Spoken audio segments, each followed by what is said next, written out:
سلطان محمود غزنوی، آپ کے پاس ایک عورت آئی اور آ کر کہنے لگی حضور میں آپ کی رعایا میں رہتی ہوں، آپ بادشاہ ہیں، آپ سے ایک شکایت کرنے آئی۔ فرمایا کہو کیا کہنا ہے؟ کہنے لگی آپ کا بھتیجا رات کے اندھیرے میں میرے گھر میں آتا ہے، میں آپ سے اس بات کی شکایت کرنے آئی۔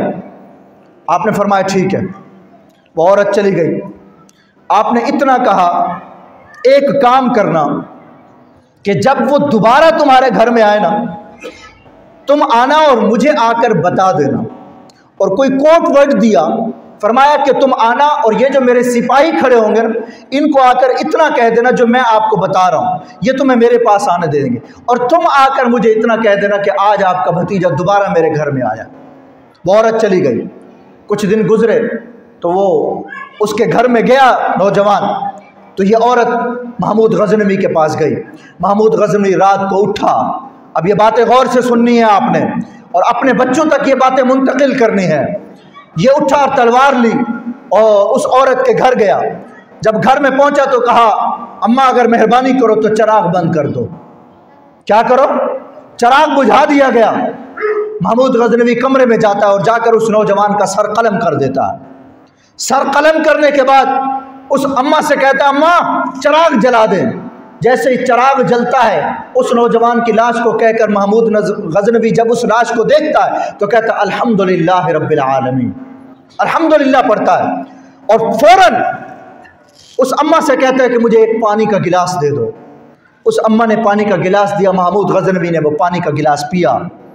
تو اس عورت نے کہا بادشاہ سلامت، آپ کا بڑا کرم ہو گیا کہ آپ نے ہمارے گھر آنے والی اس مصیبت کو ٹال دیا، لیکن مہربانی کریں یہ بتائیں کہ آپ نے اپنے بھتیجے کو مار دیا، مارنے کے بعد پہلے آپ نے چراغ بند کروایا، اس کی وجہ بتائیں، دوسرا جب آپ نے اس کی لاش کو دیکھا تو الحمدللہ رب العالمین کیوں کہا، اور تیسری بات یہ بتائیں کہ آپ نے پانی ہی کیوں پیا۔ محمود غزنوی نے کہا ماں ان رازوں کو راز رہنے دے، مت پوچھ۔ کہا حضور اگر میں نہ دیکھتی تو کوئی بات نہیں تھی، لیکن دیکھ لیا تو اب بتاتے ہوئے جائیں۔ فرمایا سنو، جب میں آیا تھا تو میں نے چراغ اس لیے بند کروایا کہ میرا بھتیجا ہے، کہیں خون کی وجہ سے اس کا چہرہ دیکھ کر میں اس کو معاف نہ کر دوں، اس لیے اندھیرے میں ہی اس کا سر قلم کر دیا، اندھیرے میں ہی اس کا سر قلم کر دیا۔ اور یہ سوچ کر جب میں نے چراغ دوبارہ جلوایا اور میں نے اس کی لاش کو دیکھا تو میں نے الحمدللہ رب العالمین اس لیے پڑھا کہ شکر ہے اللہ کا کہ محمود غزنوی کا یہ بھتیجا نہیں تھا۔ آواز نہیں آئی آپ کی؟ کہا کہ میرا خون اتنا خراب نہیں ہو سکتا کہ میرا بھتیجا کسی کے گھر کی دہلیز کو پھلانگ کر جائے۔ میں نے اللہ کا شکر ادا کیا، مالک تو نے عزت رکھی، یہ کوئی اور ہے، اماں تجھے کوئی غلط فہمی ہوئی تھی، یہ میرا بھتیجا نہیں ہے، اس لیے میں نے رب کا شکر ادا کیا، مالک یہ میرا خون نہیں ہے۔ اماں ایسا کر، جو تیسری بات ہے وہ مت پوچھ۔ کہا محمود بتاتا جا۔